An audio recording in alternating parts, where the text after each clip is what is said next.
এগিয়ে আসছেন মন্ত্রিসভার সদস্যরা, মন্ত্রিপরিষদের সদস্যরা তারা এগিয়ে আসছেন। আমরা দেখতে পাচ্ছি মন্ত্রিপরিষদের সদস্যদের মধ্যে মির্জা ফখরুল ইসলাম আলমগীর, আমির খসরু মাহমুদ চৌধুরী, ডক্টর এ.জি.এম জাহিদ হোসেন, ইসমাইল জবিউল্লাহ, সেই সঙ্গে প্রধানমন্ত্রী যিনি জনপ্রশাসন বিষয়ক উপদেষ্টা মন্ত্রী পদমর্যাদার, সেই সঙ্গে অন্যান্য মন্ত্রিসভার সদস্যরা অর্থাৎ শেখ রবিউল আলম, জোনায়েদ সাকি, নুরুল হক নূর,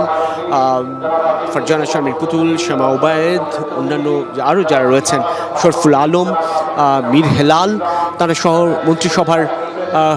অর্থাৎ প্রধানমন্ত্রী সহ যে 50 জনের মন্ত্রিসভা, প্রধানমন্ত্রী তারেক রহমানের নেতৃত্বে সেই পুরো মন্ত্রিসভায় এগিয়ে যাচ্ছে শহীদ মিনারের বেদি প্রাঙ্গণে পুষ্পস্তবক অর্পণের লক্ষ্যে ভাষা আন্দোলনের সেই বীর শহীদদের স্মরণ করে তাদের স্মৃতির প্রতি শ্রদ্ধা নিবেদন করতে। সেই 21-এর শহীদ মিনার, যে মিনার বারবার ভেঙেছে, যে মিনার আসলে আজও সেই শহীদদের প্রতি বা তাদের স্মারক হয়ে দাঁড়িয়ে আছে, স্মৃতির মিনার ভেঙেছে। সেই স্মৃতির মিনার ভাঙার পরেও যেন গড়ে উঠেছে নতুন রূপে এই মিনার, যেন এই সর্বশেষ 24-এর অভ্যুত্থানেও নিশ্চয়ই সাধারণ মানুষ স্মরণ করে সেই 21-এর চেতনাকে ধারণ করে সেই 5 আগস্টের পূর্বকালে এখান থেকেই এক দফার ঘোষণা হয়ে এসেছিল সরকার পতনের। এই মিনার তাই শুধুমাত্র 52 শহীদদের প্রতি স্মৃতিচিহ্ন হয়ে নেই, এই মিনার সব সময়ের জন্য এক অনুপ্রেরণার চিহ্ন হয়ে দাঁড়িয়ে আছে, অনুপ্রেরণার স্থল হয়ে দাঁড়িয়ে আছে। এখান থেকেই বারবার বাংলাদেশ যেন নতুন করে জেগে ওঠে, নতুন করে অনুপ্রেরণা নিয়ে পথ চলার জন্য নিজেদের সাহসী করে তোলে, উদ্দীপ্ত করে তোলে।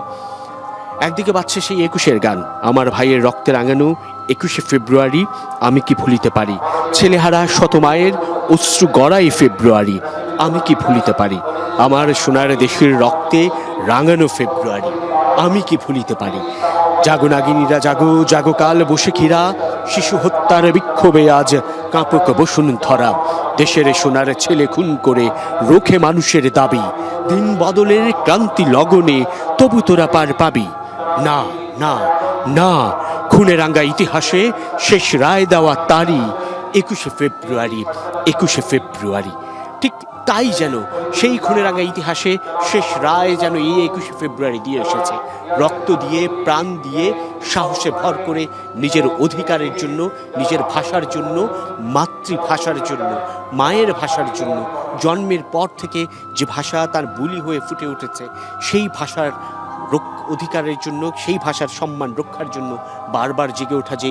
21, সেই 21 যেন নতুন এক ইতিহাসের সঞ্চার করে, সেই 21 যেন বারবার ইতিহাসেরই এক ঘটনা প্রবাহ হয়ে নতুন করে এই বাংলাদেশের মানুষের সামনে, এই বঙ্গমাটির মানুষের সামনে যেন